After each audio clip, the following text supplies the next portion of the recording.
করাচ্ছি না, তাহলে আমাদেরকে আল্লাহকে পেতে হলে কাকে মহব্বত করতে হবে?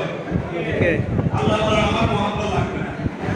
ইন কুনতুম তুহিব্বুনাল্লাহ, আমাকে যদি মহব্বত করতে চাও ফাত্তাবিউনি, আমার নবীকে মহব্বত করো। সুবহানাল্লাহ।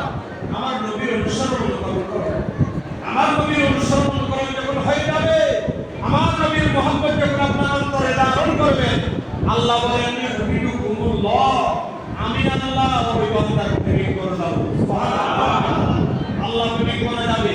আল্লাহ প্রেমিক করলে লাভ কি? ইয়াগফির লাকুম যুনুবাকুম, আল্লাহ বলেন যত গুনাহ আছে আমি সর্বপ্রথম গুনাহটা গ্রহণ করে দেব। সুবহানাল্লাহ। আর আমার নবী বলেন ওমান কানা মিনকুম জান্নাহ, আমার আমি নবীর সুন্নাহ, আমি নবীর তরিকাকে যদি অবলম্বন করে তাহলে ওই ব্যক্তি আমি নবীর সাথে জান্নাতে অবস্থান করবে। সুবহানাল্লাহ। আল্লাহ সুবহানাহু ওয়া তাআলা বলেন মা আতাকুমুর রাসূল ফাখুযু ওয়া মা নাহাকুম আনহু ফান্তাহু, তোমার নবী তোমাদের রাসূল তোমাদেরকে যা দিয়েছে এগুলো ভালোভাবে তোমরা গ্রহণ করো, যেগুলো থেকে নিষেধ করা হয়েছে এগুলো থেকে তোমরা বিরত থাকো, অবশ্যই তোমরা জান্নাতে পৌঁছতে পারবে। আল্লাহ আমাদেরকে আল্লাহর হাবিব নিয়ামত ওসমা আমাদের জন্য আল্লাহ দেওয়া শ্রেষ্ঠ নিয়ামত কি আমার নবী।